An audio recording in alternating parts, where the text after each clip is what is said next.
Hello everyone, this is Neha and welcome back to my channel. कैसे हैं आप सब? आई होप आप बहुत बढ़िया होंगे। स्वागत है आपका आपके अपने चैनल स्टडी परचम में।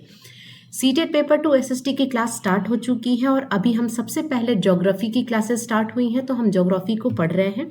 क्लास 6 की ज्योग्राफी मैंने स्टार्ट की है, उसके बाद क्लास 7 की ज्योग्राफी पढ़ेंगे, फिर क्लास 8 की, उसके बाद हम पॉलिटी और हिस्ट्री के ऊपर जाएंगे। ठीक है, तो करना क्या है आपको, ये क्लास जो है वो डिटेल वीडियो आएगी, तो आपको इस क्लास में बने रहना है अगर आप सीटेट में अच्छा स्कोर करना चाहते हो तो बहुत ही अच्छे से इजी वे में हम पढ़ेंगे। तो अगर मैं आपको बताऊं कि ये क्लासेस कब आएंगी, तो ये क्लासेस आपकी जो आपकी एसएसटी पेपर 2 की है, मंडे, ट्यूसडे और वेडनेसडे को एसएसटी पेपर 2 की क्लासेस आएंगी। हर चैप्टर के बाद आपको उससे रिलेटेड एमसीक्यू का अलग से एक क्लास मिलेगा और उसमें प्रीवियस ईयर क्वेश्चन भी इंक्लूडेड होंगे, तो उसको मिस नहीं कीजिएगा। वो आपके क्विक रिवीजन में, एक फटाफट रिवीजन में बहुत ज़्यादा हेल्प करने वाले हैं। ठीक है, तो आज हम ज्योग्राफी का चैप्टर 2 पढ़ने वाले हैं। चैप्टर फर्स्ट हमने पिछले क्लास में पढ़ा था। ठीक है, our solar system, earth in a solar system हमने पढ़ लिया है। तो अब हम आज दूसरा चैप्टर जो पढ़ेंगे वो है ग्लोब, लैटिट्यूड एंड लॉन्गिट्यूड। दोनों को हम पढ़ेंगे। बाइलिंगुअल सेशन होगा, यानी हिंदी और इंग्लिश मीडियम दोनों बच्चे जो हैं सबके लिए बेनिफिशियल क्लासेस रहेंगी। तो आपको करना क्या है, बस इस पूरी सीरीज में बने रहना है। अभी से मैंने क्लासेस इसलिए स्टार्ट की है क्योंकि आपका सिलेबस बहुत ज़्यादा है, बहुत सारे चैप्टर्स पढ़ने हैं। 6 to 8 के, कुछ 9 के भी चैप्टर हम पढ़ेंगे, तो इससे क्या होगा कि आपकी कंप्लीट तैयारी होगी, है ना। तो क्लासेस स्टार्ट करने से पहले मैं आपको बता दूं कि अगर आप चैनल पे नए हैं तो प्लीज़ चैनल को सब्सक्राइब कीजिए और बेल आइकन दबाइए, जिससे आपको नए वीडियो के नोटिफिकेशन मिलते रहेंगे। और बिना किसी देरी के स्टार्ट करते हैं आज की class, chapter number 2, geography, class 6। सारे जो आपको कंटेंट्स मिलेंगे पूरी एनसीईआरटी बेस्ड है, पूरी एनसीईआरटी के बुक से मैंने ली है, तो आपको ये सेशन मिस नहीं करना है। ठीक है, चलिए फिर स्टार्ट करते हैं क्लास को।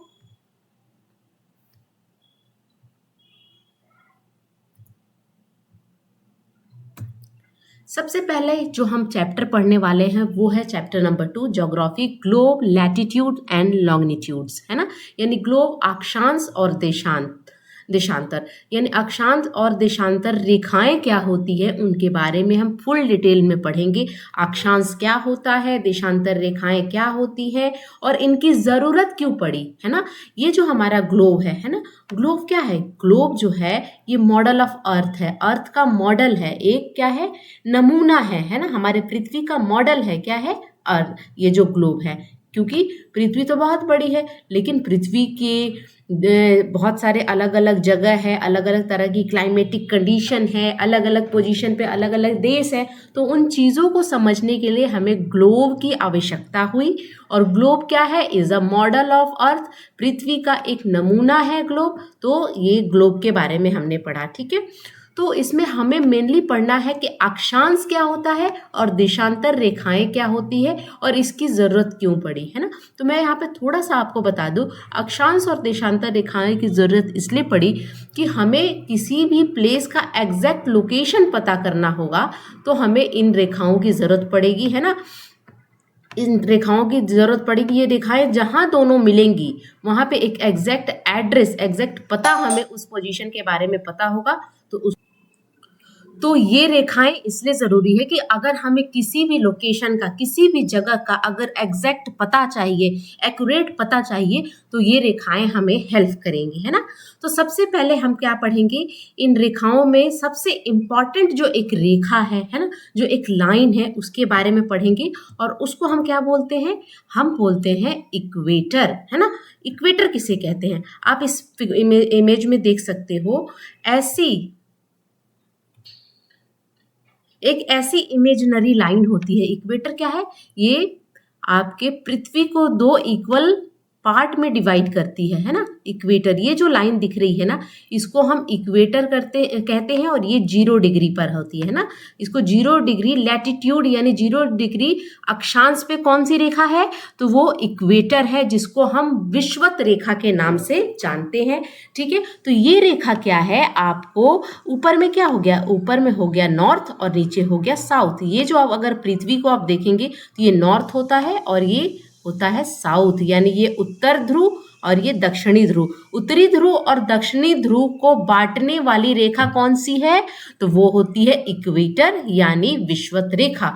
तो सबसे इंपॉर्टेंट रेखा जो हम अक्षांश में पढ़ेंगे, अक्षांश यानी लैटिट्यूड में पढ़ेंगे, वो होती है विषुवत रेखा, जिसको हम 0 डिग्री लैटिट्यूड के नाम से जानते हैं। ये एक इमेजिनरी लाइन है, ये काल्पनिक लाइन है ना, जो कि ग्लोब पर ड्रॉ की जाती है। हम पृथ्वी को, हम अपनी धरती को जब 2 पार्टों में डिवाइड करते हैं तो ये रेखा 2 पार्ट में डिवाइड करने में हेल्प करती है। और किसका कैसे अलग करेगी? उत्तरी ध्रुव को दक्षिणी ध्रुव को अलग करने वाली रेखा कौन है? विषुवत रेखा है, जिसको हम इक्वेटर कहते हैं। और इक्वेटर का मान कितना होता है? 0 डिग्री लैटिट्यूड यानी 0 डिग्री अक्षांश। ठीक है, चलिए अब हम यहाँ पे थोड़ा सा इक्वेटर के डिफिनेशन को पढ़ ले, क्योंकि आपके एग्जाम में तो स्टेटमेंट बना के क्वेश्चन आएंगे। ठीक है, the imaginary line running from globe divided into 2 equal part. Globe को, हमारे ग्लोब को 2 इक्वल भाग में बांटने वाली रेखा होती है, जिसको हम इक्वेटर कहते हैं। ग्लोब पर चलने वाली काल्पनिक रेखा जो बराबर भागों में बांटती है, इस रेखा को हम विषुवत रेखा कहते हैं के नाम से जानते हैं। ठीक है, तो आपने समझ लिया कि विषुवत रेखा यानी इक्वेटर क्या होता है, जो कि ग्लोब को 2 पार्टों में भागता है, नॉर्थ को और साउथ में डिवाइड करता है। ठीक है, अब यहाँ पर आ जाइए आप। यहाँ पर हम ग्लोब लैटिट्यूड और लॉन्गिट्यूड की बात करते हैं। लैटिट्यूड यानी अक्षांश, लॉन्गिट्यूड यानी देशांतर। ठीक है, अब क्या है कि आपको इक्वेटर कहाँ मिलेगा? आपको यहाँ पे इस पे लैटिट्यूड, इक्वेटर क्या है? एक अक्षांश रेखा है, जो कि आपको उत्तरी ध्रुव और दक्षिणी ध्रुव यानी नॉर्थ पार्ट और साउथ पार्ट में पृथ्वी को यानी आपके धरती को डिवाइड करती है। तो यहाँ पे कहीं बीच में 0 डिग्री मान के साथ यहाँ पे आपको इक्वेटर मिलेगी। ठीक है, तो जो रेखाएं इस तरह से आपको हॉरिजॉन्टल मिलेंगी। हॉरिजॉन्टल रेखा मतलब लेटी हुई जो रेखाएं होती है ना, लेटी हुई रेखाएं होती है, उनको हम क्या बोलते हैं? लैटिट्यूड कहते हैं, अक्षांश कहते हैं, है ना। लेकिन जो रेखाएं ऐसी लंबी रेखाएं, खड़ी रेखाएं होती हैं, उनको हम लॉन्गिट्यूड या देशांतर रेखाएं कहते हैं। ठीक है, ये आपको दोनों में डिफरेंस बिटवीन समझ में आया कि लैटिट्यूड किसे कहेंगे। इक्वेटर कहाँ है? 0 डिग्री लैटिट्यूड पर है। इक्वेटर कहाँ है? 0 डिग्री लैटिट्यूड पर है, यानी विषुवत रेखा 0 डिग्री लैटिट्यूड पर है। और ये क्या है? ये लेटी हुई लाइनें हैं। लेटी हुई लाइनें, ऐसे सोई हुई लाइनें हैं ना, तो लेटी हुई लाइनें हैं। और ये क्या है? ये सारी लाइनें क्या बनाती हैं? लैटिट्यूड यानी अक्षांश बनाती है ना। लेकिन ये जो खड़ी लाइनें हैं, वर्टिकल लाइन आप उसको बोल सकते हो, खड़ी लाइनें यानी वर्टिकल लाइनें, ये है लॉन्गिट्यूड, देशांतर। समझ में आई बात? ठीक है, अब हम सबसे पहले पूरा हम कॉन्सेप्ट क्लियर करेंगे। लैटिट्यूड क्या होता है, अक्षांश क्या होता है, और विषुवत रेखा के अलावा भी कुछ और लाइनें हैं जो कि इंपॉर्टेंट है, आपको पढ़नी है ना, आपके सिलेबस में गिवन है, तो उसको हम पढ़ेंगे कि विषुवत रेखा तो इंपॉर्टेंट रेखा है ही, अक्षांश की एक बहुत इंपॉर्टेंट रेखा है जो कि पृथ्वी को 2 भागों में बांटती है, उत्तरी ध्रुव और दक्षिणी ध्रुव में डिवाइड करती है। ठीक है, तो आपको यानी नॉर्दर्न हेमिस्फेयर और सर्दर्न हेमिस्फेयर को डिवाइड करने वाली लैटिट्यूड कौन सी है? भूमध्य रेखा, जिसको हम विषुवत रेखा भी कहते हैं, जिसको हम लैटिट्यूड कहते हैं, जिसको हम इक्वेटर कहते हैं। ठीक है, समझ में आई बात? अब हम पढ़ेंगे कि सबसे पहले कि लैटिट्यूड क्या होता है, अक्षांश क्या होता है। लैटिट्यूड क्या होता है, अक्षांश क्या होता है? All the parallel circles situated from equator to pole are called latitude circle. The equator is imaginary circle which divide earth into 2 equal part. ये हमने अभी भी पढ़ा। जितने भी पैरेलल सर्कल्स हैं जो कि equator, situated from equator to pole, है ना, उसको हम लैटिट्यूड कहते हैं। इक्वेटर टू पोल की बात अगर हम करें तो क्या कहेंगे हम? इक्वेटर टू पोल की बात करें तो यहाँ पे बीच में कहीं आपको इक्वेटर मिलेगा। इक्वेटर कहने का मतलब क्या है कि यहाँ पे बीच में आपको विषुवत रेखा मिलेगी, और इसके जो ये पैरेलल लाइंस हैं, जो कि ये पैरेलल सर्कल हैं, ये सारे क्या है? ये आपके इक्वेटर से ऊपर और इक्वेटर से नीचे, ये जितनी भी पैरेलल लाइन है, जितनी भी समांतर रेखाएं हैं, वो सब क्या है? वो सब लैटिट्यूड है, अक्षांश होती हैं। ठीक है, तो आपको ये समझ में आया, इक्वेटर एक इमेजिनरी लाइन है। इक्वेटर क्या करता है, नॉर्दर्न हेमिस्फीयर को और सर्दर्न हेमिस्फीयर को डिवाइड करने वाली एक इमेजिनरी, एक काल्पनिक रेखा है। और ये जितनी भी सर्कल है ना, आपको यहाँ पे जो दिख रही है, ये कंप्लीट सर्कल है, ऐसे ऐसे गोल गोल ये घूमती है, ठीक है। और ये क्या होती है, एक दूसरे के पैरेलल होती है, समांतर होती है। नोट कर लीजिएगा कि लैटिट्यूड में जो रेखाएं होती हैं वो क्या होती हैं, समांतर होती हैं, पैरेलल होती हैं। लेकिन यहाँ पर ये जो रेखाएं पैरेलल नहीं होती, जो लॉन्गिट्यूड में आपको रेखाएं मिलेगी वो पैरेलल नहीं मिलेगी, ठीक है। अब एक और बात यहाँ पे आप समझ लीजिए कि जैसे जैसे आप पोल के साइड जाओगे ना, यानी जैसे जैसे आप ध्रुव के साइड जाओगे, ऊपर ऊपर आप नॉर्थ पोल के साइड, यहाँ पे क्या है आपका नॉर्थ पोल है ना, उत्तरी ध्रुव है। और यहाँ पे क्या है, साउथ पोल है, दक्षिणी ध्रुव है। तो आप इक्वेटर से ऐसे ऊपर जाओगे या इक्वेटर से नीचे आओगे ना, तो ये जो सर्कल है ना, सर्कल की साइज जो है वो छोटी होती जाती है। ये जो वृत्त है, ये गोल जो आपको दिख रही है, आपको यहाँ पे अच्छे से दिख रहा होगा कि ये जो सर्कल की साइज छोटी होती जाती है।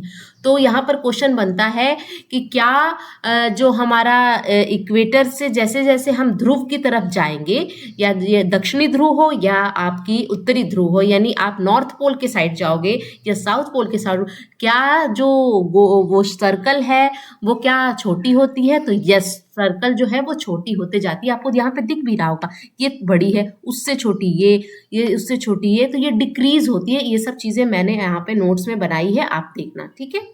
तो यहाँ पे हमने लैटिट्यूड के बारे में पढ़ा। The size of latitude keep on decreasing as we move from equator towards the pole. यही चीज मैंने अभी आपकी बताई कि लैटिट्यूड की साइज जो है, ये हाईलाइटेड जितने भी आपको दिख रहे हैं ना, इस चीज को आप नोट जरूर कीजिएगा, है ना। आपका नोट, अपने नोट से अच्छा कोई नोट्स नहीं होता। लेकिन मैं आप सभी को इसके PDF प्रोवाइड करूंगी। आप स्टडी परचम चैनल के टेलीग्राम चैनल को आप ज्वाइन कीजिए, वहाँ पे आप फ्री ऑफ कॉस्ट में आपको ये सारे नोट्स मिलेंगे, है ना। तो मैं वहाँ पे इसका PDF वहाँ पे अपलोड कर दूंगी, आप वहाँ से ले सकते हैं, ठीक है। तो सबसे पहले क्या है कि हमने क्या पढ़ा कि लैटिट्यूड जो होता है, जैसे जैसे इक्वेटर से पोल की साइड जाता है, इक्वेटर बीच में होता है, जैसे जैसे पोल के साइड जाता है, रेखाओं की साइज जो होती है वो क्या होती है, कम होती है, कम यानी डिक्रीज होती है, छोटी होती जाती है। विषुवत वृत्त से ध्रुवों तक सभी समांतर वृत्तों अक्षांश वृत्त, अब जितने भी ये वृत्त हैं सारे अक्षांश वृत्त कहलाते हैं, जो कि हॉरिजेंटल लाइन के नाम से आप जानते हो। सारे पैरेलल लाइन है, और लेकिन जैसे जैसे हम पोल पर जाएंगे इनकी साइज डिक्रीज होगी, है ना।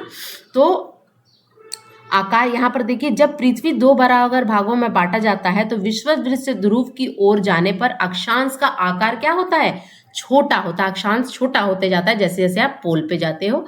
ये क्वेश्चन स्टेटमेंट बनाकर दे देता है, ठीक है। अब यहाँ पर हम देखेंगे कि हमने सबसे पहले तो पूरा डिटेल पढ़ लिया, विषुवत रेखा क्या होता है, अक्षांश क्या होता है, यानी इक्वेटर क्या होता है, ये लैटिट्यूड क्या होता है। लेकिन इसके बाद भी आपको कुछ और इम्पॉर्टेंट लाइन है ग्लोब पर दी हुई हैं जो कि आपको पढ़नी है। उसमें सबसे पहला लाइन होता है tropic of cancer. Tropic of cancer को हम कर्क रेखा के नाम से जानते हैं, जो कि आपको कहाँ मिलेगी, टॉपिक ऑफ कैंसर कहाँ मिलेगी, नॉर्दर्न हेमिस्फीयर में आपको मिलेगी, है ना। नॉर्दर्न हेमिस्फीयर में यानी नॉर्दर्न पार्ट में जो उत्तरी ध्रुव है उसमें आपको क्या मिलेगी, आपको ट्रॉपिक ऑफ कैंसर मिलेगी, जिसको हम कर्क रेखा कहते हैं। और इसका मान कितना होता है, 23.5 डिग्री होता है, यानी 23.30 डिग्री नॉर्थ में आपको कौन सी रेखा मिलेगी, ट्रॉपिक ऑफ कैंसर। वही अगर आप दक्षिणी ध्रुव के साइड बढ़ोगे तो आपको एक और इम्पॉर्टेंट रेखा मिलेगी जिसको हम ट्रॉपिक ऑफ कैप्रिकॉन के नाम से जानते हैं, ट्रॉपिक ऑफ कैप्रिकॉन के नाम से जानते हैं, जिसको हम मकर रेखा हिंदी में कहते हैं। तो अगर आपसे पूछा जाए कि मकर रेखा कहाँ पाई जाती है, तो दक्षिणी ध्रुव में पाई जाती है। उसका मानक समय क्या है, उसका एग्जैक्ट जो आपको बताना हो कि कितने लैटिट्यूड पर वो पाया जाता है, कितने अक्षांश पर है, तो 23.5 डिग्री साउथ में पाया जाता है। वही आपका tropic of cancer 23.5 degree north में पाया जाता है। तो ट्रॉपिक ऑफ कैंसर कहाँ पाया जाता है, नॉर्दर्न हेमिस्फीयर में। सर्दर्न हेमिस्फीयर में ट्रॉपिक ऑफ कैप्रिकॉन पाया जाता है। ट्रॉपिक ऑफ कैंसर को हम कर्क रेखा के नाम से जानते हैं, ट्रॉपिक ऑफ कैप्रिकॉन को हम मकर रेखा के नाम से जानते हैं। उसके बाद आती है आपकी आर्टिक सर्कल और यहाँ पे अंटार्कटिक सर्कल, ठीक है। आर्टिक सर्कल नॉर्दर्न पार्ट में अर्थ के पाया जाता है, और सर्दर्न पार्ट में यानी साउथ पार्ट में क्या पाया जाता है, अंटार्कटिक सर्कल। अगर मान पूछा जाए तो 66.5 डिग्री नॉर्थ में आपको आर्टिक सर्कल मिलेगा, और 66.5 में साउथ में आपको क्या मिलेगा, अंटार्कटिक सर्कल मिलेगा, है ना। तो आर्टिक वृत्त कहाँ मिलेगा आपको, नॉर्दर्न रीजन में, उत्तरी पार्ट में अर्थ के, और दक्षिणी पार्ट में आपको क्या मिलेगा, आपको अंटार्कटिक सर्कल मिलेगा। ये सारे जो जितने भी है मैंने बताए ये बहुत इंपॉर्टेंट है। तो आपको यहाँ पे इमेज में समझ में आ रहेगा, इक्वेटर से अगर आप उत्तर की ओर बढ़ोगे तो आपको ट्रॉपिक ऑफ कैंसर यानी कर्क रेखा, फिर आर्टिक सर्कल मिलेगी। इसकी मान आप याद रख लीजिएगा, दोनों का मान लगभग सेम होता है, बस आपको नॉर्थ और साउथ यहाँ पे लगाना होता है। नॉर्थ वाले में नॉर्थ लगाओगे, साउथ वाले में साउथ लगाओगे। इधर नॉर्थ पोल होता है और इधर साउथ पोल होता है। तो यही यहाँ पे लिखा है कि 4 इंपॉर्टेंट पैरेलल ऑफ लैटिट्यूड कौन कौन से हैं, ट्रॉपिक ऑफ कैंकर 23.1.3, कभी कभी 23.30 डिग्री भी दे देता है ना। तो इसको आप कंफ्यूज मत कीजिएगा, हाफ के जगह 30 भी लिखा हुआ आता है। नॉर्थ आपको लगाना है ट्रॉपिक ऑफ कैंसर में और आर्टिक सर्कल में, जबकि आपको अंटार्कटिक सर्कल और आपको ट्रॉपिक ऑफ कैप्रिकॉर्न यानी मकर रेखा में आपको साउथ लगाना है। ठीक है, तो ये आप स्क्रीनशॉट ले लीजिएगा। नेक्स्ट पढ़ते हैं, है ना। ये आपको हिंदी में लिखा है कि उत्तरी गोलार्ध, है ना, उत्तरी गोलार्ध में क्या पाया जाता है, आपका कर्क रेखा पाया जाता है। उत्तरी गोलार्ध में आपका कर्क रेखा पाया जाता है, जिसका मान 23.1.3 उत्तर में है। दक्षिणी गोलार्ध में आपको क्या मिलेगा, मकर रेखा मिलेगा, जिसका 23.5 दक्षिण आपको लिखना है, साउथ लिखना है। विषुवत रेखा के 66.5 डिग्री उत्तर में उत्तरी ध्रुव वृत्त, जिसको आर्टिक वृत्त कहते हैं, और विषुवत रेखा के 66.5 यहाँ पे होगा, हाफ यहाँ पे मिस हो गया है ना। यहाँ पे दक्षिण में दक्षिणी ध्रुव वृत्त अंटार्कटिक वृत्त आपको मिलेगा। ठीक है, चलिए यहाँ तक आपको क्लियर हो गया। नेक्स्ट अब देखेंगे, अब कर्क रेखा के बारे में हम कुछ इंपॉर्टेंट लाइन समझते हैं। कर्क रेखा जो है वो हमारे इंडिया से पास होती है, क्योंकि हमारा जो देश है वो नॉर्दर्न हेमिस्फीयर में है। ठीक है ना, हमारा देश जो है, हमारा जो भारत देश है वो किस हेमिस्फीयर में है, किस गोलार्ध में है, तो उत्तरी गोलार्ध में। उत्तरी गोलार्ध का मतलब क्या है, नॉर्दर्न हेमिस्फीयर में हमारा जो भारत है उसका पोजीशन पड़ता है। तो नॉर्दर्न हेमिस्फीयर में एक इंपॉर्टेंट रेखा के बारे में हमने बात किया था, जिसका नाम था कर्क रेखा, जिसको हम ट्रॉपिक ऑफ कैंकर के नाम से जानते हैं। तो ये कर्क रेखा जो है वो भारत से होकर भारत को बीचों बीच, भारत के ये, जैसे मान लीजिए कि आपको यहाँ पे इमेज भी मैंने बनाई है, तो ये आप पहले पढ़ लीजिए कि कर्क रेखा जो है वो भारत, ये मान लीजिए ये भारत है हमारा, ठीक है, ये प्यारा भारत है। ये कहाँ पाया जाता है, ये नॉर्दर्न हेमिस्फीयर में पाया जाता है, जिसको हम उत्तरी गोलार्ध के नाम से जानते हैं। तो इसके बीचों बीच एक हमारे भारत को डिवाइड करती है रेखा, जिसको हम कर्क रेखा कहते हैं, जो अभी हमने कर्क रेखा ग्लोब पर देखा। ठीक है, तो कर्क रेखा जो है भारत के 8 राज्यों से होकर गुजरती है। कौन कौन सी है ये, गुजरात से, राजस्थान से, मध्य प्रदेश से, छत्तीसगढ़ से, झारखंड से, पश्चिम बंगाल, त्रिपुरा तथा मिजोरम से गुजरती है। यानी आप काउंट कर लो, नंबर 1 अब यहाँ पे आप काउंट कर लो, 1 2 3 4 5 6 7 8। अब यहाँ पे एक क्वेश्चन बनेगा कि कर्क रेखा हमारे भारत से गुजरती है या नहीं गुजरती है। बिल्कुल गुजरती है, क्योंकि हमारा जो भारत देश है वो नॉर्दर्न हेमिस्फीयर में पड़ता है, उत्तरी गोलार्ध में पड़ता है, और हमारे देश के बीचों बीच एक रेखा पास होती है, जिसको हम कर्क रेखा कहते हैं। कर्क रेखा बेसिकली मध्य प्रदेश में कहाँ से होकर गुजरती है, उज्जैन नामक एक जगह है, आप सभी को पता होगा, महाकाल की नगरी, वहां से होकर गुजरती है मध्य प्रदेश में, है ना। तो यहाँ पे पूछा जाता है कि हमारे देश में किन किन राज्यों से होकर कर्क रेखा यानी ट्रॉपिक ऑफ कैंकर गुजरती है। तो आपको याद होना चाहिए, गुजरात, राजस्थान, मध्य प्रदेश, छत्तीसगढ़, झारखंड, पश्चिम बंगाल, त्रिपुरा और मिजोरम। अब इन सब चीज़ों को हम मैप में भी देखेंगे कि कौन कौन से राज्य से कैसे कैसे गुजरती है कर्क रेखा। ठीक है, कर्क रेखा पृथ्वी की उत्तर तम अक्षांश रेखा है जिस पर सूर्य दोपहर के समय लंबवत चमकता है। यानी लंबवत चमकने का मतलब है कि कर्क रेखा ऐसी रेखा है जहां पे दोपहर में सूर्य क्या हुआ, परपेंडिकुलर अपनी रोशनी को क्या करता है, डालता है। ठीक है, यह घटना सूर्य की स्थिति मकर रेखा से कर्क रेखा की ओर बढ़ने को उत्तरायण एवं कर्क रेखा से मकर रेखा को वापसी को दक्षिणायन कहते हैं। हम बोलते हैं ना कि अभी सूर्य जो है उत्तरायण है और कभी कहते हैं कि दक्षिणायन है, तो ये कर्क रेखा के कारण ही होती है। ठीक है, समझ में आया? तो ये थोड़ा एक्स्ट्रा में मैंने आपको यहाँ पे बताना जरूरी समझा। अब हमें मैप में देखना है कि हमारे देश के कहाँ कहाँ से होकर आपकी कर्क रेखा गुजरती है। अब यहाँ पे आप मैप में देखना, यहाँ पे आपको दिख रहा होगा हमने क्या पढ़ा, गुजरात। ठीक है, यहाँ पे गुजरात से होकर गुजर रही है कर्क रेखा। फिर यहाँ पे देखिए थोड़ा सा टच कर रही है राजस्थान को, फिर पूरे एमपी से होकर गुजरती है। एमपी के बाद देखिए यहाँ पे छत्तीसगढ़ आ गया। ठीक है ना, छत्तीसगढ़ के बाद यहाँ पे झारखंड आ गया, झारखंड के बाद ये पश्चिम बंगाल, ये त्रिपुरा और ये मिजोरम। काउंट कर लो, 1 2 3 4 5 6 7 8।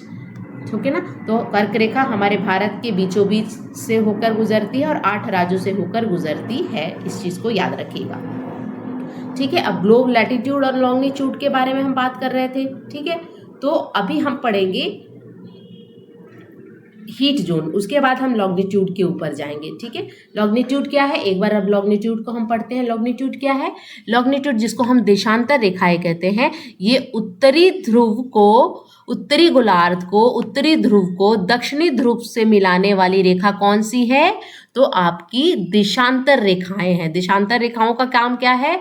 उत्तरी यानी नॉर्थ और दक्षिणी यानी साउथ, यानी नॉर्थ पोल को साउथ पोल से मिलाने वाली रेखा को क्या बोलते हैं? लॉन्गिट्यूड कहते हैं और देशांतर कहते हैं।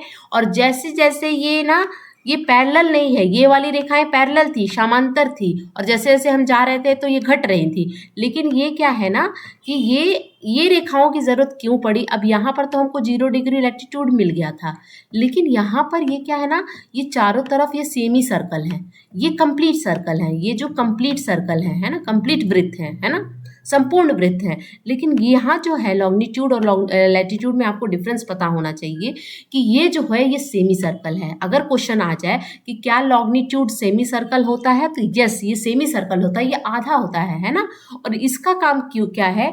ये है आपके ईस्ट और वेस्ट को डिवाइड करता है। ये क्या डिवाइड कर रहा था? नॉर्थ और साउथ को, यानी उत्तरी गोलार्ध और दक्षिणी गोलार्ध को बीचों बीच काटने वाला कौन सा था?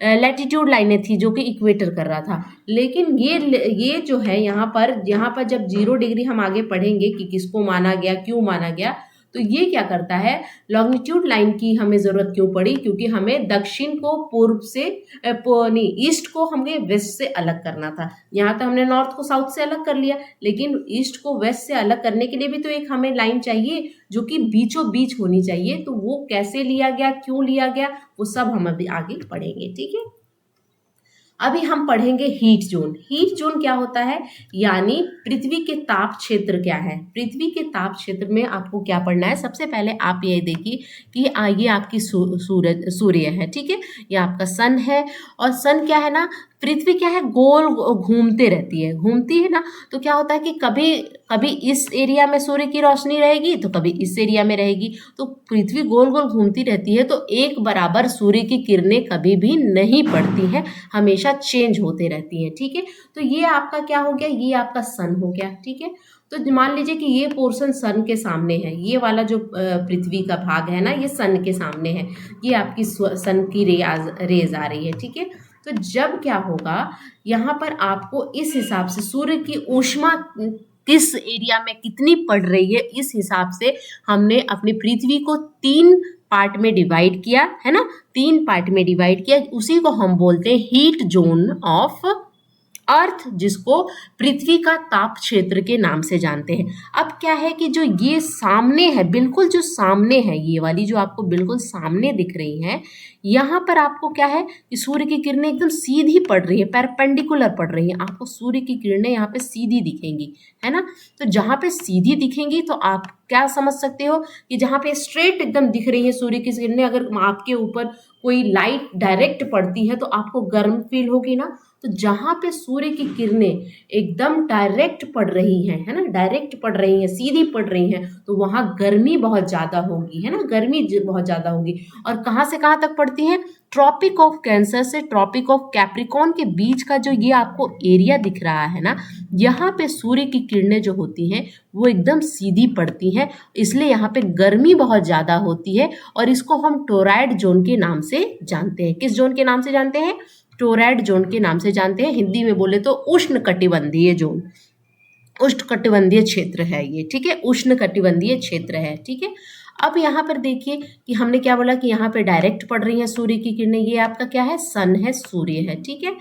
अब क्या है कि अब ये सूर्य भी तो एक सर्कल है, सर्कल की तरह है, लेकिन जो ये जोन है उसमें तिरछी पड़ेंगी सूर्य की किरणें। जो आपको ये वाला एरिया दिख रहा है और यहाँ पर ये वाला एरिया, यहाँ पे तिरछी पड़ रही है, तो तिरछी पड़ेंगी तो उस यहाँ जितनी गर्मी आपको पड़ रही है उससे कम गर्मी यहाँ पर होगी। तो इसको हम शीतोष्ण कटिबंध के नाम से जानते हैं, जिसको टेम्परेट जोन हम कहते हैं, ठीक है, टेम्परेट जोन यानी शीतोष्ण कटिबंध। और जब यहाँ पर ये दोनों साइड होगा, आप ध्यान में रखिएगा, है ना, दोनों साइड। तो आपको अगर पूछा जाए कि टोरॉइड जोन जो है, जिसको हम उष्ण कटिबंध कहते हैं, उष्ण कटिबंध, उसका कहाँ से एरिया कहाँ से कहाँ तक है? तो 23.5 डिग्री नॉर्थ से 23.5 डिग्री साउथ तक जो एरिया होता है उसको हम टोरॉइड जोन के नाम से जानते हैं। ये हीट जोन ऑफ अर्थ है, यानी पृथ्वी का ताप क्षेत्र है, जहाँ पे बहुत ज़्यादा गर्मी पड़ती है। सबसे ज़्यादा अगर गर्मी कहाँ पड़ेगी? तो टोरॉइड जोन में। क्यों पड़ेगी? क्योंकि सूर्य की किरणें जो हैं यहाँ पे डायरेक्टली स्ट्रेट पड़ रही हैं, परपेंडिकुलरी पड़ रही हैं, एकदम सीधी पड़ रही हैं, है ना। उसके बाद अगर आपसे पूछा जाए कि टेम्परेट जोन, जिसको शीतोष्ण कटिबंध कहते हैं, शीतोष्ण कटिबंध होता है, ये दोनों साइड मिलेगा, साउथ टेम्परेट जोन, आपको नॉर्थ टेम्परेट जोन। तो यहाँ का अगर आपसे पूछा जाए कि कहाँ से कहाँ तक होता है, तो 23.5 नॉर्थ से लेके 66.5 नॉर्थ तक आपको कौन सा जोन मिलेगा, कौन सा क्षेत्र मिलेगा? तो आपको शीतोष्ण कटिबंध क्षेत्र आपको यहाँ पे मिलेगा। और अगर आप साउथ की तरफ देखें तो 23.5 साउथ से 66.5 डिग्री साउथ में आपको साउथ टेम्परेट जोन मिलेगा। तो आपको एड्रेस पता होना चाहिए कि नॉर्थ टेम्परेट जोन का एड्रेस क्या है, साउथ टेम्परेट जोन का एड्रेस कहाँ है, जहाँ पर सूर्य की किरणें तिरछी पड़ेंगी। उसके बाद आप फिर से देखिए, यहाँ पर एक और जोन है जिसको हम फ्रिजिड जोन कहते हैं। ये क्या है? फ्रिजिड जोन, जिसको शीत कटिबंध कहते हैं। यहाँ पे सूर्य की किरणें बहुत रेयरली ही कम, मतलब ना के बराबर पड़ती हैं। तो जहाँ पे सूर्य नहीं होगा, आप सोचो तो वहाँ का जो क्लाइमेटिक कंडीशन होगा, वहाँ का जो वहाँ की जलवायु कैसी होगी? बहुत ठंड होगी, क्योंकि यहाँ पे सूर्य की किरणें तो बहुत कम पड़ रही हैं, पड़ भी रही हैं तो ना के बराबर पड़ रही हैं। तो ये फ्रिजिड जोन है, यानी यहाँ पे आपको सालों भर बर्फ दिखेगा, है ना। तो ये एरिया पोल का निर्माण करते हैं। हमने नॉर्थ पोल, साउथ पोल, है ना। तो नॉर्थ पोल, साउथ पोल में आपको आर्टिक सर्कल और अंटार्कटिक सर्कल वाला जो एरिया है, जिसको हम 66.5, अब यहाँ पे इसका एड्रेस अगर पूछा जाए, तो इसका एड्रेस अगर आपसे पूछा जाए तो यहाँ पे 0 डिग्री हो जाएगा। 66.5 से यहाँ वाला जो एरिया है ये आपका क्या होगा? ये आपका हो जाएगा फ्रिजिड जोन, जिसको शीत कटिबंध के नाम से जानते हैं। ये दोनों साइड होगा, साउथ पोल में भी होगा, नॉर्थ पोल में, बस आपको डिफरेंस साउथ और नॉर्थ लगाना है। तो ये है हीट जोन ऑफ अर्थ जो हमने पढ़ा। अब इसी चीज़ को हम डिटेल में पढ़ेंगे, है ना। टोरॉइड जोन क्या होता है? Receive maximum heat. अब यहाँ पे क्वेश्चन पूछा जाता है कि मैक्सिमम हीट यानी बहुत ज़्यादा ऊष्मा कहाँ, किस जोन में पाया जाता है? तो टोरॉइड जोन में। टोरॉइड जोन को क्या बोलते हैं? उष्ण कटिबंध, ठीक है। टेम्परेट जोन में मॉडरेट टेम्परेचर रहता है। टेम्परेट जोन जो यहाँ पे टेम्परेट जोन दिख रहा है ना, यहाँ पे मॉडरेट रहता है, ना बहुत गर्मी ना बहुत ठंडा, और यहाँ पे बहुत ज़्यादा ठंड पड़ती है और यहाँ बहुत ज़्यादा गर्मी पड़ती है। आपको पता हो गया कि टोरॉइड जोन जो होता है, जिसको उष्ण कटिबंध होते हैं, वहाँ पे सबसे ज़्यादा गर्मी पड़ती है। उसके बाद टेम्परेट जोन आता है, ये आपको ये दोनों साइड ये पिंक कलर में दिख रहा है, ये टेम्परेट जोन है। यहाँ पे मॉडरेट टेम्परेचर रहता है, बहुत ना ज़्यादा गर्म ना ज़्यादा ठंडा। उसके बाद फ्रिजिड जोन, जहाँ पे बहुत ज़्यादा ठंड पड़ती है, ये हीट जोन है। हीट जोन के हिसाब से 3 पार्ट में डिवाइड किया गया है हमारी पृथ्वी को, ठीक है। कर्क रेखा और मकर रेखा के बीच सभी अक्षांश पर सूर्य वर्ष में एक बार दोपहर के सिर के ठीक ऊपर होता है, इसलिए इस क्षेत्र में सबसे अधिक ऊष्मा प्राप्त होती है तथा इसे उष्णकटिबंध कहा जाता है। यानी वर्ष में एक बार क्या बोला जा रहा है कि सूर्य वर्ष में एक बार दोपहर में सर के ऊपर होता है। यानी अगर आपसे पूछा जाए कि किस जोन में सूर्य जो होता है वर्ष में एक बार अब आपके सर के ऊपर डायरेक्ट उसकी किरणें पड़ेंगी, तो वो कौन सा होता है, वो टोरॉइड जोन होता है। और अभी हमने क्या पढ़ा, टोरॉइड जोन में उष्ण कटिबंध हमने पढ़ा। ठीक है, तो आपको यहाँ पे ये जो है ये टोरॉइड जोन है। ठीक है, sun is directly overhead at the noon, दोपहर में once a year at all latitude between the tropic of Cancer and tropic of Capricorn। यानी ट्रॉपिक ऑफ कैंसर और ट्रॉपिक ऑफ कैप्रिकॉन यानी कर्क रेखा और मकर रेखा के बीच में सूर्य साल में एक बार अपनी स्ट्रेट किरणें देती है, परपेंडिकुलर, यानी सूर्य की किरणें डायरेक्टली सर के ऊपर होगी दोपहर में, तो वो कौन सा जोन होता है, वो टोरॉइड जोन होता है। टोरॉइड जोन के बारे में आपने समझ लिया कि सूर्य की किरणें सर के ऊपर आपकी दोपहर में साल में एक बार रहेगी, और वो जोन होता है कर्क रेखा से लेके मकर रेखा के बीच का जोन। ठीक है, चलिए नेक्स्ट देखेंगे हम।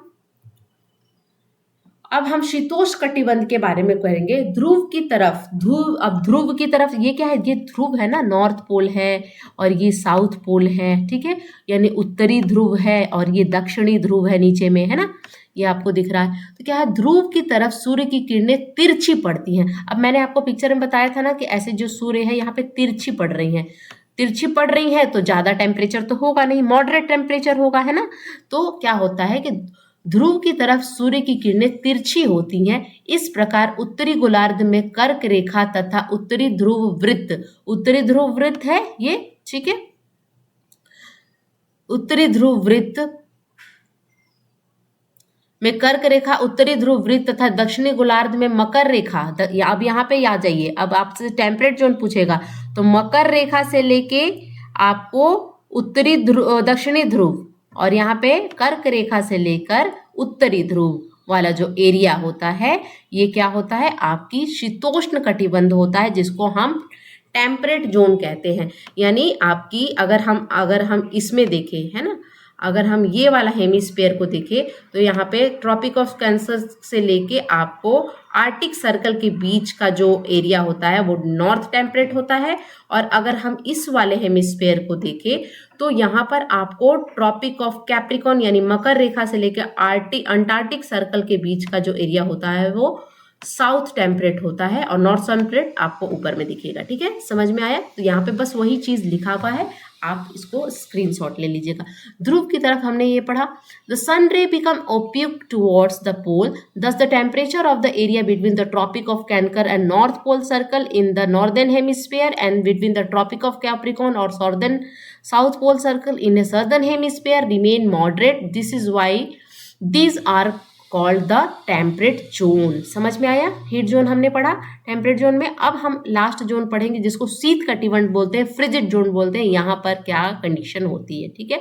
उत्तरी गोलार्ध से उत्तरी ध्रुव, ये उत्तरी गोलार्ध से उत्तरी ध्रुव की तरफ आप जाओगे तथा दक्षिणी गोलार्ध से दक्षिणी ध्रुव वृत्त एवं दक्षिणी ध्रुव के बीच में जो क्या होता है, बहुत ठंडा रहता है, क्योंकि यहाँ सूर्य क्षितिज से ज्यादा ऊपर नहीं आ पाता, इसीलिए आपको शीत कटिबंध कहलाते हैं, यानी क्षितिज से ऊपर नहीं आ पाता। The region between the north pole circle and the north pole in the northern hemisphere and the south pole circle and the southern hemisphere is very cold because the sun does not rise much above the horizon. याद रखिएगा इस चीज को आप note कर लीजिएगा, point two be noted. हम सूर्य not rise above the horizon, ये स्टेटमेंट आ सकता है। क्या होता है, क्षितिज से ज्यादा ऊपर नहीं होती है। That is why region is called frigid zone, इसको हम फ्रिजिड जोन के नाम से जानते हैं। ठीक है, तो हमने पढ़ लिया हीट जोन। अब हम लॉन्गिट्यूड को पढ़ेंगे। लॉन्गिट्यूड क्या थी, जो आपकी लंबी लाइनें थी। अगर आप ये ग्लोब है ना, ये ग्लोब है, ठीक है, तो ये ग्लोब है, मान लीजिए यहाँ पे हमें इक्वेटर मिल गया जो कि सर्दर्न हेमिस्फीयर और नॉर्दर्न हेमिस्फीयर को क्या कर रहा है, डिवाइड कर रहा है। और ये 0 डिग्री क्या है, लैटिट्यूड था, जिसको हम इक्वेटर बोलते हैं। 0 degree latitude equal to equator. तो हमें यहाँ तो बीच में डिवाइड करने वाली एक लाइन मिल गई, लेकिन अब यहाँ पे बात ये हुई कि जब हम डिवाइड करेंगे ईस्ट को नॉर्थ से, है ना, ईस्ट को नॉर्थ से, यहाँ पे साउथ होगा, ठीक है। तो जब हम डिवाइड करेंगे ईस्ट को नॉर्थ से, तो कौन सी रेखा ऐसा कौन सा पॉइंट है जिसको हम यहाँ पे 0 डिग्री मानेंगे, 0 डिग्री लॉन्गिट्यूड मानेंगे? ये हो गया प्रॉब्लम।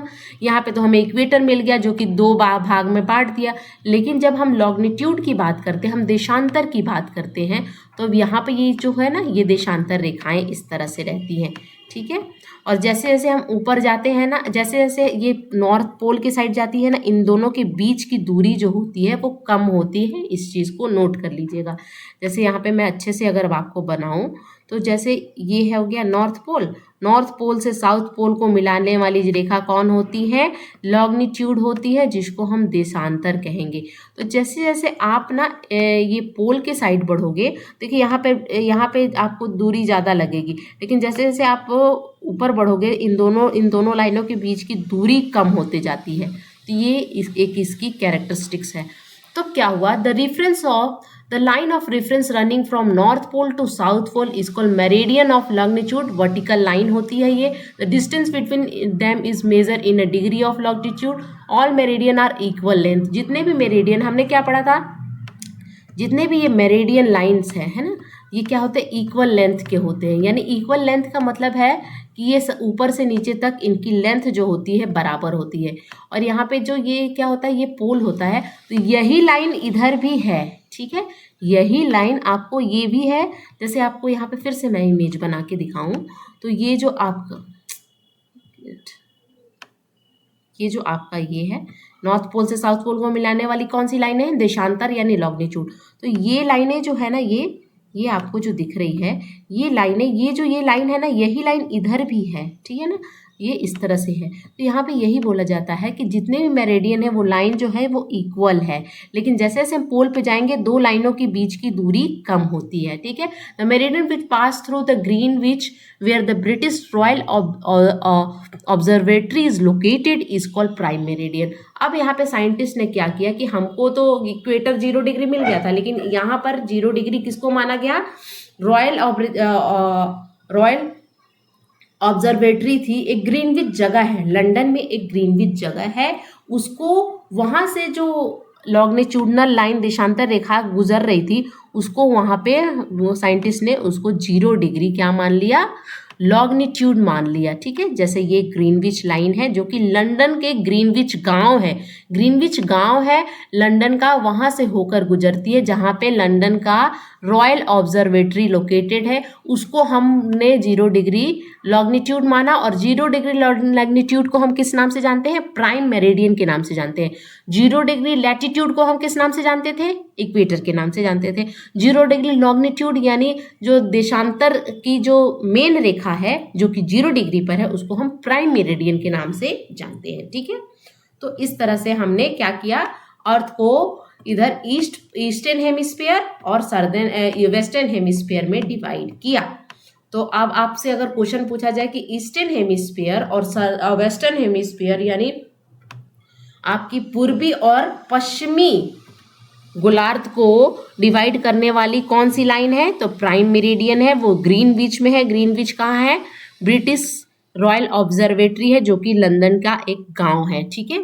उसको हम प्राइम मेरिडियन के नाम से जानते हैं, ठीक है। अब देखिए, उत्तरी ध्रुव से दक्षिणी ध्रुव तक चलने वाली संदर्भ रेखाओं को देशांतर रेखाएं कहते हैं। उनके बीच की दूरी देशांतर की डिग्री को मापा जाता है। सभी मध्य रेखाएं समान लंबाई की होती हैं। ग्रीनविच से गुजरने वाली मध्य रेखा जहां ब्रिटिश रॉयल वेधशाला स्थित है, उसको हम प्रधान मध्य रेखा के नाम से जानते हैं, यानी प्राइम मेरिडियन को प्रधान मध्य रेखा भी हम कहते हैं हिंदी में, ठीक है। चलिए, तो हमने क्या क्या पढ़ लिया? हमने हीट जोन पढ़ लिया, हमने लॉन्गिट्यूड पढ़ लिया, है ना, हमने लैटिट्यूड भी पढ़ लिया, यानी हमने देशांतर भी पढ़ लिया, अक्षांश भी पढ़ लिए, इक्वेटर क्या होता है वो भी पढ़ा हमने, ठीक है। अब यहाँ पर आपको देखना है कि यहाँ पे प्राइम मेरिडियन 0 डिग्री लॉन्गिट्यूड होता है। From it we count 180 degree eastward as well as 180 degree westward. यानी यहाँ पे कहने का मतलब है कि ये जो आपका ग्लोब हो गया, यहाँ पे हमने प्राइम मेरिडियन को क्या माना, 0 डिग्री लॉन्गिट्यूड। लॉन्गिट्यूड यानी आपकी 0 डिग्री देशांतर रेखा है, जिसको हम प्राइम मेरिडियन के नाम से जानते हैं। तो आपको प्राइम मेरिडियन के इधर भी 180 डिग्री मिलेगा, है ना, और यहाँ भी इस तरफ भी आपको 180 डिग्री मिलेगा। यानी टोटल कितने लाइन हो गए, 360 लाइन, यानी 360 डिग्री हो गए, क्योंकि हमारी अर्थ क्या है, 360 डिग्री रोटेट करती है। ठीक है, तो इधर 180 इधर 180 दोनों ऐड होके क्या हो गए, 360 हो गई। ठीक है, तो बस यहाँ पे वही लिखा है कि आपको ईस्टर्न हेमिस्फीयर में भी 180 यानी आपको क्या बोलते हैं, पूर्वी गोलार्ध में भी 180 आपको लाइनें दिखेंगी, और आपको जो आपका पश्चिमी गोलार्ध है उसमें भी 180 लाइनें दिखेंगी। तो कहने का मतलब ये है कि ये अगर आपका ग्लोब हो गया, ये आपका प्राइम मेरिडियन हो गया, तो यहाँ भी 180 लाइन, यहाँ भी 80 लाइन, ये 180 लाइन ईस्ट की हो गई, ये 180 लाइन वेस्ट की हो गई, यानी ये 180 लाइन पूर्वी गोलार्ध के हो गए, ये पश्चिम, और टोटल कितने हो गए, 360 हो गए। बस ये वही यहाँ पे वही लिखा हुआ है। ठीक है, तो prime meridian divide the earth into 2 equal half. अब प्राइम मेरिडियन भी अर्थ को 2 इक्वल हाफ में बांटता है। प्राइम मेरिडियन कैसे हाफ बांटता है, the eastern hemisphere and the western hemisphere में बांटता है। ठीक है, 180 degree east and 180 degree west meridian on the same line. Same line होती है, मैंने बोला ना ये सेम लाइनें होती है, यही इधर आई रहती है। ठीक है, we can locate any point on the globe if we know the latitude and longitude. अब यहाँ पे बहुत इंपॉर्टेंट पॉइंट आ गया जो मैंने पढ़ा था कि इस चैप्टर का पर्पस क्या है, what is the purpose of this chapter. Chapter का पर्पस ये है कि we locate any point on the globe. Globe में किसी भी पॉइंट को हम लोकेट कर सकते हैं, किसी भी पॉइंट के एड्रेस को हम पता कर सकते हैं जब हमें उस एड्रेस का लैटिट्यूड पता होगा यानी अक्षांश पता होगा, और हमें देशांतर यानी लॉन्गिट्यूड पता होगा। ठीक है, उसके बाद वही चीज यहाँ पे फिर हिंदी में भी लिखा हुआ है कि प्राइम मेरिडियन आर मान क्या होता है, 0 डिग्री देशांतर है, और इससे हम 180 डिग्री पूर्व की ओर और तथा 180 डिग्री क्या है, पश्चिम की ओर गिनते हैं। प्राइम मेरिडियन पृथ्वी को 2 बराबर हिस्सों में विभाजित करता है, पूर्वी गोलार्ध और पश्चिमी गोलार्ध। अब हम यहाँ पे एक क्वेश्चन मैं आपसे पूछूंगी कि इक्वेटर पृथ्वी को कौन से 2 गोलार्ध में डिवाइड करता है, और प्राइम मेरिडियन पृथ्वी को 2 कौन से हिस्सों में डिवाइड करता है, आप कमेंट सेक्शन में मेंशन कीजिएगा। ठीक है, चलिए, तो आप इसका स्क्रीनशॉट ले सकते हैं। नेक्स्ट हम पढ़ेंगे लॉन्गिट्यूड एंड टाइम, यानी लॉन्गिट्यूड देशांतर और समय से क्या आपको लेना देना है। तो यहाँ पे लॉन्गिट्यूड से टाइम के बारे में हम अब समझेंगे। As the earth rotate from west to east, पहले चैप्टर में हमने क्या पढ़ा था, जो हमने पढ़ा था अर्थ इन अ सोलर सिस्टम में, हम सारे प्लैनेट सारे ग्रहों के बारे में पढ़ा था। तो हमारा जो पृथ्वी है एक ग्रह है, और वो कैसे घूमती है, एंटी क्लॉकवाइज घूम रही थी। एंटी यानी उल्टी घूम रही थी। तो उल्टी घूमने का मतलब क्या है कि हमारी पृथ्वी जो है, ये हमारी प्यारी जो पृथ्वी है वो कैसे घूमेगी, ऐसे घूमेगी, वेस्ट टू ईस्ट घूमेगी।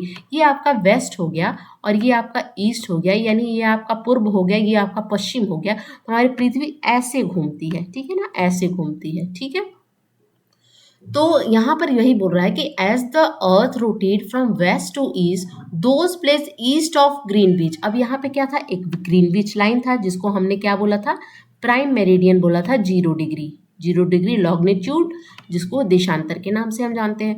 तो जैसे ही ऐसे घूमेगा अर्थ, तो इधर वाली जो लाइनें होगी ना, इधर जितनी भी कंट्री आएंगी उसमें क्या होगा, ये जो टाइम होगा यहाँ पे प्लस में चलेगा, और इधर जो होंगी यहाँ टाइम क्या होगा, माइनस में चलेगा। कहने का मतलब सिंपली यही है। ठीक है, जैसे हमने फिर से मैं यहाँ पे बनाती हूँ कि ये 0 डिग्री है लॉन्गिट्यूड प्राइम मेरिडियन, यहाँ हो गया ईस्ट और ये हो गया वेस्ट। हमारी पृथ्वी कैसे घूमती है, वेस्ट टू ईस्ट घूमती है। ठीक है, ये घूमी, तो जो इधर वाले यहाँ इधर वाले जो भी होंगे, यहाँ पे Greenwich of east of the Greenwich will be ahead of Greenwich, those place east of Greenwich will be ahead of Greenwich time, and those to west of west it will be behind। यानी Greenwich से जो east में है वहां पे time क्या होगा, add होगा, और ग्रीनविच से जो वेस्ट में है वो टाइम कहाँ होगा, माइनस में होगा, कम होगा। ठीक है ना, जैसे जैसे पृथ्वी पश्चिम से पूर्व की ओर घूमती है, ग्रीनविच के पूर्व में स्थित स्थान जितने भी यहाँ पे स्थान हो गए, यहाँ पे टाइम ऐड होगा, है ना। स्थान ग्रीनविच के समय से आगे होगी और पश्चिम में स्थित स्थान ग्रीनविच के समय से पीछे होगी। इस चीज को याद रखिएगा, है ना। तो अर्थ रोटेट कैसे करता है, 24 घंटे में कैसे रोटेट कर जाता है, 360 डिग्री। हमारा जो पृथ्वी है वो 24 घंटे में कितना रोटेट करता है, 360 डिग्री रोटेट कर जाता है, ठीक है। At any place at a watch can be adjusted to read at 12 o'clock when the sun is at the highest point on the sky, ठीक है। इसी को हम लोकल टाइम के नाम से जानते हैं। लोकल टाइम यानी स्थानीय समय क्या होता है, देखिए कोई भी ऐसा स्थान जहाँ पे सूर्य की किरणें डायरेक्ट आपके सर के ऊपर पड़ रही है ना। At any place at a watch के उसी वहाँ के जब आपकी कोई भी ऐसा प्लेस है ना जहाँ पे सूर्य की किरणें आपके सर के ऊपर डायरेक्टली पड़ रही है दोपहर के समय, वो उस जगह का वहाँ पर उस जगह 12 बजता है ना। चाहे उस जगह को वहाँ का 12 बजना यहाँ माना जाता है कि वो 12 बज रहा है जब सूर्य की किरणें आपके सर के ऊपर डायरेक्ट पड़ेगी, ठीक है ना। सूर्य की किरणें डायरेक्ट सर के ऊपर पड़ेगी तो वहाँ पर कि वहाँ उस स्थान के घड़ी में कितना बजना चाहिए, 12 बजना चाहिए दोपहर के। तो वो क्या होता है, लोकल टाइम होता है, स्थानीय समय होता है, ठीक है ना। तो लोकल टाइम और स्टैंडर्ड टाइम में डिफरेंस आपको पता होना चाहिए, ठीक है। अब स्टैंडर्ड टाइम हम समझेंगे, ठीक है। Local time various place are different. अब क्या है ना कि अब मैं अगर इंडिया की मैप की बात करूं आपसे, ठीक है, इंडिया की मैप की बात करूं, ठीक है, ये इंडिया का ये आपका इंडिया का टाइम है, इंडिया का मैप है, रफ इमेज मैंने बनाया है। तो क्या होता है ना कि ये है अरुणाचल प्रदेश, यहाँ पे यहाँ पे अरुणाचल प्रदेश आपको मिलता है, ये अरुणाचल प्रदेश है और ये आपका गुजरात है, ठीक है।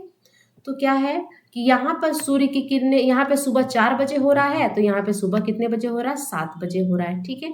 तो 7 बजे सुबह हो रहा है तो यहाँ पे सूर्य की किरणें यहाँ पे कभी और पड़ेंगी डायरेक्ट, यहाँ पे कभी और, सब जगह का लोकल टाइम अलग अलग हो जाएगा क्योंकि यहाँ पे सूर्य की किरणें कभी और पड़ेंगी डायरेक्ट सर पर, तो यहाँ पे कभी और पड़ेंगी, तो यहाँ पे कभी और पड़ेंगी। तो एक देश में अलग अलग टाइम हो जाने से दिक्कत आएगी। दिक्कत कहाँ आएगी, जैसे आपके रेलवे नेटवर्क हो गए तो ट्रेन कहाँ से चल रही है, अब मान लीजिए ट्रेन आपके ट्रेन जो है असम के डिब्रूगढ़ से चल रही है ना। तो यहाँ पे ट्रेन जो है, यहाँ पे असम है, डिब्रूगढ़ से चल रही है, ठीक है, और उसको यहाँ पर गुजरात आना है। तो अगर टाइम अगर एक नहीं होगा तो यहाँ पे मिसमैच हो जाएगा ना, वहाँ पे किसी और टाइम पे चल रही है, आपके पास किसी और टाइम में पहुंच रही है, तो फिर ये कंफ्यूजन की स्थिति पैदा होगी। इसलिए क्या किया गया कि इस प्रॉब्लम का सॉल्यूशन निकाला गया और प्रॉब्लम तो क्या हो गया कि यहाँ पर असम के डिब्रूगढ़ से अगर ट्रेन चलती है, ठीक है, असम के डिब्रूगढ़ से ट्रेन चलेगी और यहाँ पे गुजरात जाना है तो हर जगह टाइम अलग अलग होगी, है ना। तो इसलिए क्या किया गया कि एक ऐसा स्थान चुना गया जहाँ पर सूर्य की किरणें डायरेक्ट पड़ रही हैं और उस स्थान पर क्या बज रहा था, 12 बज रहा था जब सूर्य की किरणें क्या कर रही थी, डायरेक्ट सर के ऊपर थी और उस टाइम 12 बज रहा था। तो उस एक जगह को खोजा गया जो कि इंडिया के बीचों बीच वो जगह है, हमारे भारत के बीचों बीच वो जगह है। तो यहाँ पर अगर ये आपका इंडिया है तो यहाँ पर क्या किया गया, एक बीच का एक लाइन चुनी गई, एक बीच की लॉन्गिट्यूड देशांतर लाइन चुनी गई जहाँ पे दोपहर के 12 बजे सूर्य की किरणें डायरेक्ट पड़ रही थी और इसी के टाइम के अकॉर्डिंग पूरे देश में टाइम को क्या किया गया, लागू किया गया। तो उसी को हम कहते हैं स्टैंडर्ड टाइम, है ना। अब यहाँ पर जब 12 बजेगा ना तो सारे देश में 12 बजेगा, है ना, वो सूर्य की किरणों से लेना देना नहीं है। यहाँ की सूर्य किरणों को यहाँ पे क्या मान लिया गया, इसको बेस मान लिया गया। तो वो जगह क्या है, उत्तर प्रदेश की मिर्जापुर एक शहर है, मिर्जापुर एक डिस्ट्रिक्ट है, वहां से गुजर रही थी एक लाइन जिसको हम बोलते हैं 82 डिग्री 30 मिनट ईस्ट इन। तो वो क्या हो गया, उसको माना गया अपने देश की स्टैंडर्ड टाइम के लिए, उस लाइन को हमने चुना, है ना। तो यहाँ पे सिंपल से वही बात लिखी होगी। तो local time various place are different, local time तो अलग अलग हुआ। लोकल टाइम क्या होता है, जहाँ पर 12 बजते हैं। 12 बजने का मतलब क्या होता है कि जहाँ पर सूर्य की किरणें आपके डायरेक्ट सर पर रहेगी। So it is necessary to adopt the local time of the some central meridian of the country as a standard time.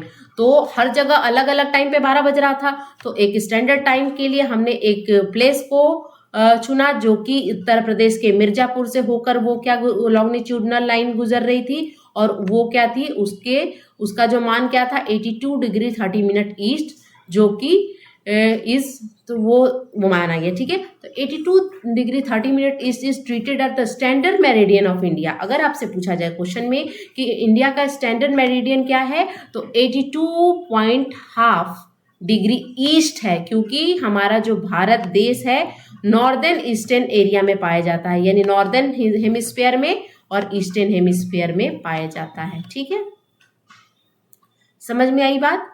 तो ईस्टर्न हेमिस्फीयर में हमारा देश पाया जाता है, इसीलिए इसको हम लोग क्या मानते हैं, हम लोग तो क्या है 82.5 degree east is treated as the standard meridian of India. तो local time at this meridian is known as Indian standard meridian. यानी आपको फुल फॉर्म पूछ दिया जाता है कि IST का फुल फॉर्म क्या होता है, तो IST का फुल फॉर्म होता है इंडियन स्टैंडर्ड टाइम। ठीक है, IST का फुल फॉर्म क्या होता है, इंडियन स्टैंडर्ड टाइम।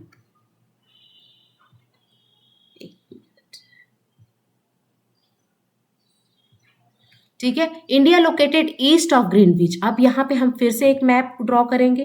ठीक है, ये चैप्टर देखिए 4-5 बार इस चैप्टर को देखिएगा ना, पढ़ना बहुत सारे छोटे छोटे पॉइंट्स को देखना है, लेकिन इसके कॉन्सेप्ट को अगर आपने देख लिया ना, तो समझ लिया, तो फिर आपको एग्जाम में कोई भी पॉइंट बना के इस चैप्टर से दे दिए, आपको प्रॉब्लम नहीं होगी। ठीक है,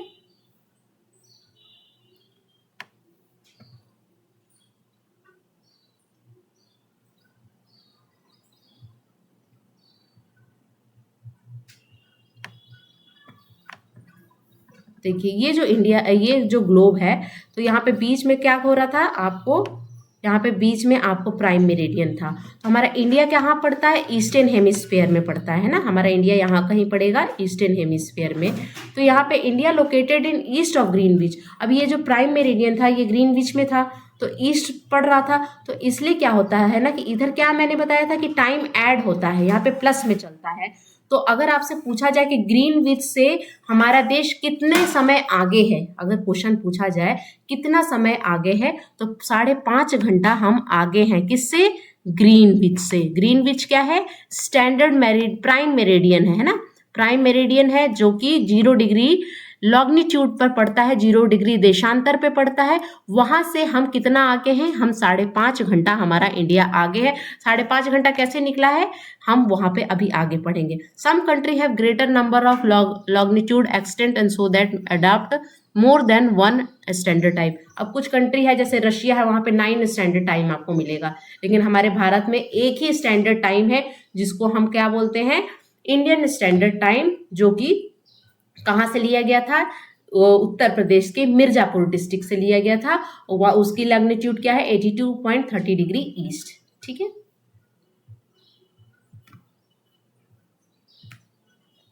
नेक्स्ट पढ़ेंगे, भारत में गुजरात से द्वारिका तक तथा गुजरात के द्वारिका तथा असम के डिब्रूगढ़ के स्थान के समय में लगभग 1 घंटा 45 मिनट का अंतर है। यानी भारत में क्या है, अगर हम भारत के अगर मैप की बात करें, तो आसाम से लेके अगर आप उधर ईस्टर्न मतलब पूर्वी छोर को इंडिया के तरफ देखो, तो कितना समय लगता है, कितना अंतर है समय में, 1 घंटा 45 मिनट का। इसलिए यह आवश्यक था कि देश के मध्य भाग से होकर गुजरने वाली यमोत्तर के स्थानिक समय को देश का मानक समय माना जाए। 82 डिग्री पूर्व यानी 82 डिग्री 30 मिनट पूर्व को मानक यमुनोत्तर माना गया, जो कि उत्तर प्रदेश के मिर्जापुर के स्थान से है। और कुछ स्रोतों में आपको कहाँ मिलेगा, इलाहाबाद का एक नैनी स्थान है, वहां पर भी इसका मानक समय के लिए माना जाता है। ठीक है, भारत का मानक समय यानी यमोत्तर ग्रीनविच से 82.30 मिनट पूर्व में स्थित है। अतः यहाँ पर समय ग्रीनविच से के समय से 5.5 घंटा मिनट आगे है। इसलिए जब लंदन में 2 बजेगा ना, अब यहाँ पर ये लाइन को आप देखिएगा, जब लंदन में 2 बजेगा तो हमारा देश लंदन के ग्रीनविच से कितना आगे है, 5.5 घंटा आगे है। तो 2 में 5.5 ऐड कर दोगे तो हमारे यहाँ कितना बजेगा, 7:30 बजेगा। यानी जब लंदन में दोपहर के 2 बजेगा, तो हमारे यहाँ शाम के 5:30 7:30 बजेगा, शाम का यानी रात का। ठीक है, कैसे, क्योंकि हम 5.5 घंटा आगे हैं, तो 2 में आप 5.5 जोड़ोगे तो वो 7:30 हो जाएगा। ठीक है, तो तो यहाँ पर आप देख सकते हो कि ये अब आपसे पूछा जाए कि इंडिया का एग्जैक्ट लोकेशन अगर आपको बताना हो तो क्या आप बताओगे? तो इंडिया जो है, अगर आप लैटिट्यूड की बात करोगे तो 37 डिग्री 6 मिनट नॉर्थ से 8 डिग्री 4 मिनट नॉर्थ में पड़ता है। ये है आपकी लैटिट्यूड अक्षांश। अगर देशांतर पूछा जाए तो 68.7 ईस्ट से 97 डिग्री 25 ईस्ट। नोट कर लीजिएगा इसको, ये क्वेश्चन पूछा जाता है। अगर आपसे पूछा जाए कि लैटिट्यूड का एड्रेस बताइए तो 37 डिग्री 0.6 हो जाएगा, 80 डिग्री 0.4 नॉर्थ हो जाएगा। तो अगर पूछा जाए कि इंडिया कहाँ पड़ता है तो नॉर्दर्न ईस्टर्न हेमिस्फीयर में पड़ता है। ईस्टर्न हेमिस्फीयर और नॉर्दर्न हेमिस्फीयर में पड़ता है। यानी अगर इस तरह से अगर आप करोगे तो अगर ये ड्रॉ करते हो, एक मिनट काम नहीं कर रहा है, अगर आप इस तरह से अगर आप ये ड्रॉ करोगे मान लो तो ये हमारा इंडिया कहाँ पड़ा, हमारा इंडिया नॉर्थ और ईस्ट रीजन में पड़ता है। ठीक है, तो ये आपका इंडिया का अगर एग्जैक्ट लोकेशन लैटिट्यूड और लॉन्गिट्यूड पर दिखना हो तो आपको इस चीज को आप नोट कर लेना। ठीक है, अब अगर अभी हम पढ़ेंगे कि ये जो किस तरह से आप टाइम को निकालोगे, है ना। अगर आपको टाइम निकालने को आ जाए तो किस तरह से निकालोगे। यहाँ पर आप इस पिक्चर में देख सकते हो, ये है आपका ईस्ट का, और ईस्ट में ये दोनों ईस्ट ही होगा क्योंकि हम ईस्टर्न हेमिस्फीयर में होंगे, और हम ये दोनों नॉर्थ ही होगा क्योंकि हम नॉर्दर्न हेमिस्फीयर में पढ़ते हैं। आपको ऊपर से लेकिन इंडिया का डिस्टेंस कितना पड़ता है, ऊपर से नीचे 3214, और आपको पूरब से पश्चिम की ओर जाओगे तो 2933 किलोमीटर पड़ता है। ये आगे भी चैप्टर आएंगे उसमें हम पढ़ेंगे। ठीक है, फटाफट से हम देख लेते हैं 2-3 क्वेश्चन जो कि आपके एग्जाम में पूछे जाते हैं। पृथ्वी को अपने कक्ष पर एक डिग्री घूमने में कितना समय लगता है, यानी 1 डिग्री घूमने में पृथ्वी को कितना समय लगेगा। ठीक है, वो आप किस तरह निकालेंगे, मैंने यहाँ पे बता दिया है। देखिए, पृथ्वी अपने अक्ष पर 24 घंटे में कितनी घूमती है, 360 डिग्री घूमती है। तो 24 घंटे में कितनी घूम रही है, 360 घूम रही है। तो 1 घंटे में कितने घूमेगी, 360 को आप किससे डिवाइड कर रहे हो, 24 से डिवाइड कर रहे हो। ठीक है, 24 से डिवाइड करोगे, 24 से जब आप डिवाइड करोगे तो कितना डिग्री आएगा आपका आंसर, 15 डिग्री आएगा। ठीक है, 15 डिग्री आ गया। यानी 24 घंटे में पृथ्वी कितना घूम जाती है, 360 डिग्री घूम जाती है। तो 1 घंटे में कितना घूमेगी, 360/24। तो यहाँ पे 25, 1 घंटे में 15 डिग्री घूम रही है।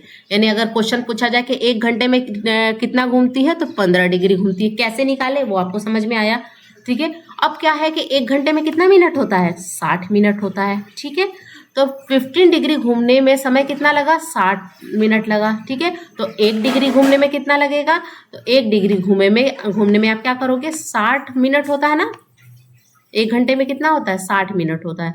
तो बाई 15 कर दोगे तो कितना हो जाएगा, 4 मिनट आएगा। यानी 1 डिग्री इक्वल टू कितना होता है, 4 मिनट होता है। फिर से एक बार देखो, पृथ्वी अपने अक्ष पर 24 घंटे में 360 डिग्री घूमती है। 24 घंटे इक्वल टू 360 होता है। तो 1 घंटे में 360 डिवाइडेड बाई 24 तो 15 होगा। यानी कि 1 घंटे में 15 डिग्री घूमती है हमारे पृथ्वी। ठीक है, तो 1 घंटे में, तो 1 डिग्री में कितना घूमेगी, हमें पता है कि 1 घंटे में 60 मिनट होता है। तो 1 डिग्री में 60/15 कर देंगे तो 4 मिनट, यानी 1 डिग्री में 4 मिनट लगता है। ठीक है, 1 डिग्री घूमने में 4 मिनट लगता है। तो आपका ये आंसर हो गया।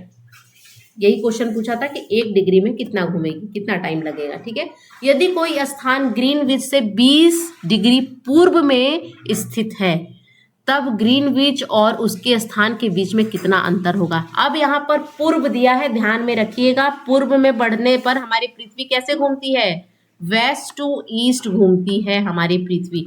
ये हमारी पृथ्वी है, ये है ग्रीनविच, और हमारी पृथ्वी वेस्ट टू ईस्ट घूमती है ना। ये हो गया वेस्ट और ये हो गया ईस्ट। तो हमने क्या बोला था कि ग्रीनविच से ईस्ट जाओगे तो टाइम क्या होता है, ऐड होता है, और ग्रीनविच से आप इधर जाओगे तो वेस्ट के साइड तो टाइम क्या होता है, माइनस होता है। तो कोई डिग्री क्या बोल रहा है कि 20 डिग्री पर है, कोई स्थान 20 डिग्री पूर्व में है, तो ग्रीनविच और उस स्थान के समय में कितना अंतर होगा, यानी इन दोनों के बीच के स्थान के समय में कितना अंतर होगा आपको बताना। अभी हमने क्या निकाला था, 1 डिग्री में